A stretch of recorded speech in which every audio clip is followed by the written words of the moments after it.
Have you ever wondered why some people seem to radiate vitality well into old age? Why do certain elders live with glowing skin, a steady step, and a calm smile, even though they've never relied on fancy health supplements or high-tech treatments?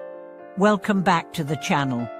It's a joy to have you here again. In today's video, we are going to uncover a truth that modern medicine often overlooks, yet ancient wisdom has always understood: that the key to a long, healthy and joyful life is not just in what we eat or how we move. It's in the quality of our mind, in the purity of our heart, and in the peace of our inner world. You might think, that sounds nice, but surely diet and exercise matter more. Of course they do, but countless studies and countless lives have proven that stress, anger, fear, guilt, and resentment age us more quickly than time itself. Meanwhile, compassion, serenity, joy, and purpose keep us alive in the deepest sense. Let's begin with a story. There was an old monk named Yan Chao who lived past the age of 100. His skin was clear, his back straight, and his memory sharp. A journalist once asked him, "What is your secret to such health and longevity?" He smiled and answered, "I stopped carrying burdens long ago." The body follows the mind. He explained that every time we hold on to anger, we invite heat into the liver.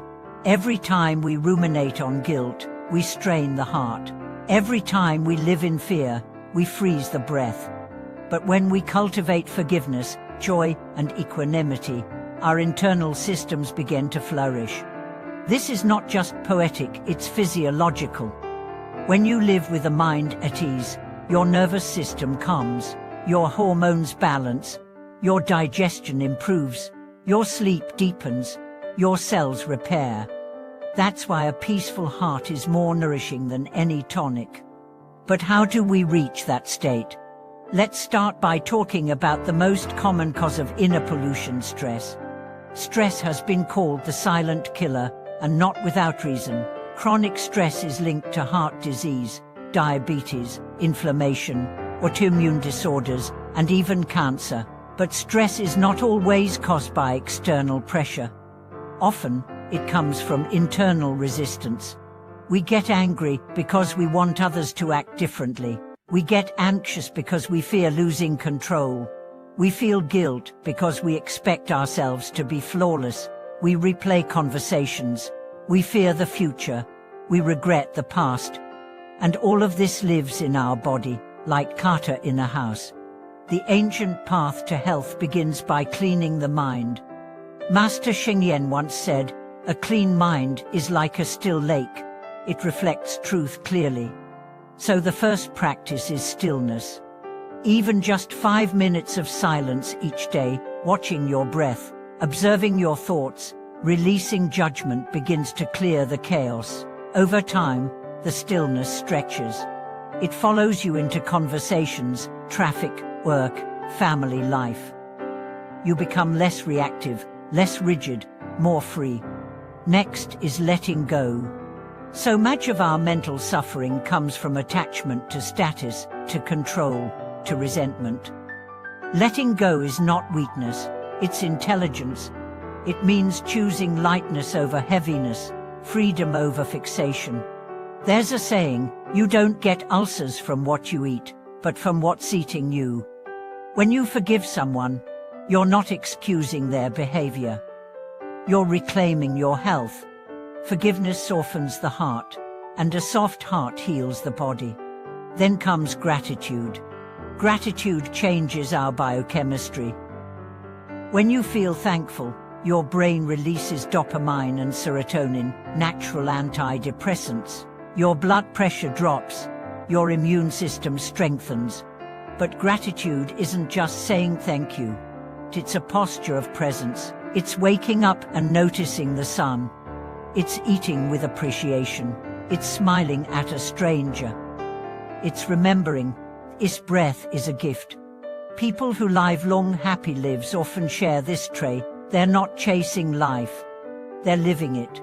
They don't measure success by accumulation, but by connection. They tend gardens, they sing songs, they share stories, They serve others.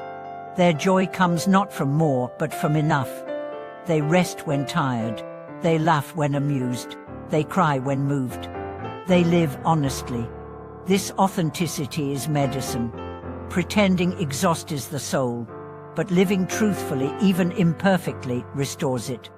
And when the soul rests, the body follows. And now, what about emotions like grief and sorrow? They too can be healthy if felt fully, without suppression or shame.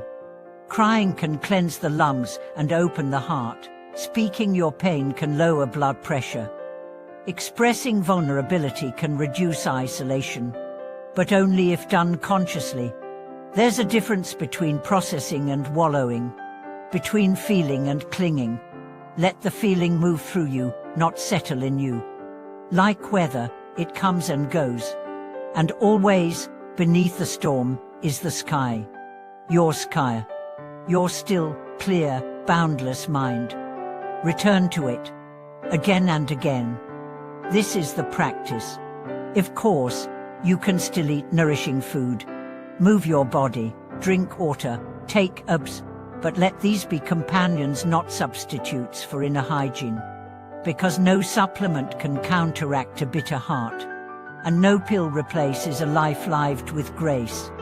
So ask yourself today, what thoughts do I repeat that make me sick? What memories do I replay that steal my joy? What grudges do I carry that weigh down my breath?